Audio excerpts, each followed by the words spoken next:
บัดสุดท้ายเป็นบอลศักษานักศึกษาคนนี้จะตีสลันบาทงานนี้ខ្ញុំលើកយកនៅលំហាត់ដោះស្រាយសមីការរបស់អាណគម Exponential សម្រាប់បងប្អូនថ្នាក់ទី11ប៉ុណ្ណាបាទនេះគឺជាមូលដ្ឋានគ្រឹះដំបូងនៃការដោះស្រាយសមីការ Exponential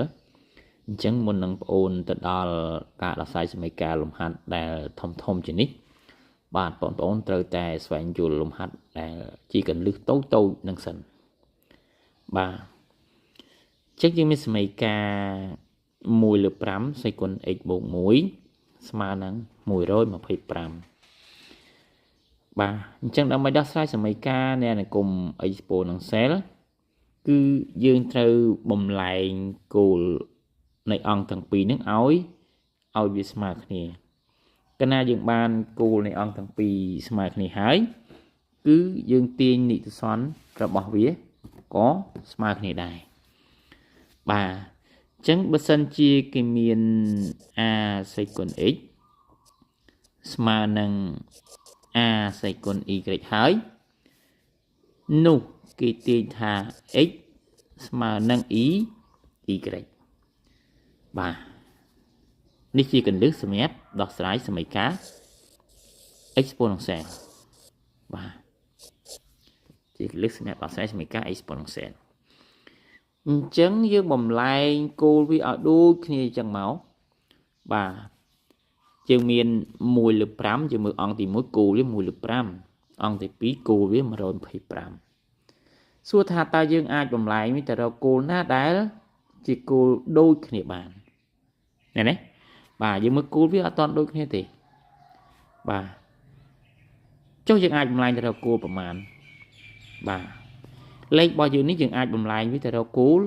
5ណាដែលជាគោលដូចគ្នាបាទតើគេបំលែងយ៉ាងម៉េចតាមដាន1លើ5បាទ1លើ5នេះបើយើងបំលែងវាទៅគោល5យើងលើក5ឡើងលើមកអញ្ចឹងកាលណាយើងលើក5ឡើងលើយើងអាចសរសេរថាស្មើនឹង5ស្វ័យគុណដក1តោះណា5សេគុណដក1នេះ5នេះវាមាននិតិសន្នវា1អញ្ចឹងពេលយើងរុញវាឡើងលើនិតិសន្នវាខ្លាចជាដកបាទហើយសេគុណ5បូក x ដដែលតោះណា5បូក x ដដែលចំណែក125នេះយើងសរសេរវាជាគោល5អញ្ចឹងយើងអាចដាក់ថា5ស្វ័យគុណ3តើ5សេគុណ3មានថា5គុណនឹង5គុណនឹង5ចំនួន3ដងពេលយើងគុណ3ដងមកយើងអាចសរសេរថាស្មើនឹង5សេគុណ3ហើយ5សេគុណ3នេះស្មើនឹង125បាទតោះនេះប៉ុណ្ណឹងបាទតមកទៀតបាទ5សេគុណដក1លើកជាសេគុណ5បូក x គឺយើងអនុវត្តវាតាមរូបមន្តនេះa សេគុណ m លើកវាជាសេគុណ n យើងអាចសរសេរថាស្មើនឹង a សេគុណ m គុណនឹង n មិនអញ្ចឹងបាទអញ្ចឹង5សេគុណដក1លើកជាសេគុណ5នេះយើងអាចសរសេរថាបាទយើងអាចសរសេរថាស្មើនឹង5ស្វ័យគុណដក1គុណនឹង5បូក x នេះបាទអញ្ចឹងយើងគុណវាឡើងមកអង្គទី2គឺស្មើនឹង5ស្វ័យគុណ3ដដែលតោះណាបាទអញ្ចឹងយើងអាចសេបតទៀតថា5ដក1គុណនឹង5បានដក5ដក1គុណនឹងបូក x យើងបានដក x ស្មើនឹង5សេគុណ3បាទ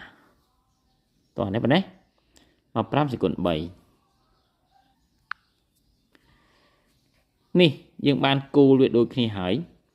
បាទគោលវាដូចគ្នាហើយគឺយើងបានគោល5ដូចគ្នាហើយ ចឹងកាលណាគោលដូចគ្នាហើយគេទាញនីតិសន្នស្មើនឹងនីតិទស្សនបាទអញ្ចឹងខ្ញុំដាក់ថានាំឲ្យដក5ដក x ស្មើនឹង3ហេដក5ដក x ស្មើនឹង3បាទបន្ទាប់មកយើងទាញហៅ x មកយើងអាចបោះ x មកអង្គទី2ក៏បានឬយើងទុក x នៅអង្គទី1ក៏បានបាទអញ្ចឹងខ្ញុំទុក x នៅអង្គទី1ចុះខ្ញុំខ្ជិលបោះវាគេលោកបងប្អូនពិបាកយល់អញ្ចឹងដក x ស្មើនឹងអង្គទី2យើង3មែនទេយើងលើកដក5ពីអង្គទី1មកដាក់អង្គទី2មកអញ្ចឹងកាលណាយើងលើកពីអង្គ1ទៅអង្គ1ត្រូវបដូរសញ្ញាបាទអញ្ចឹងយើងបានបូក5តោះអញ្ចឹង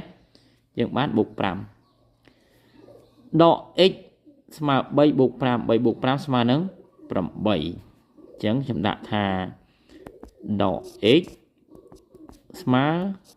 8ដក x ស្មើ8អញ្ចឹងទាញរក x មកនាំមក x ស្មើនឹង8ចែកនឹងមេគុណ x ដក1អញ្ចឹង8ចែកដក1បានដក8បាទអញ្ចឹងចម្លើយរបស់វាគឺ x ស្មើនឹងដក8តោះនេះប៉ុណ្ណឹងបាទអញ្ចឹងការធ្វើសម្រាយបញ្ជាក់បាទការដោះស្រាយលំហាត់សមីការក៏មកដល់នាទីបញ្ចប់ហើយអរគុណសម្រាប់ការតាមដានទស្សនារបស់បងប្អូនទាំងអស់គ្នា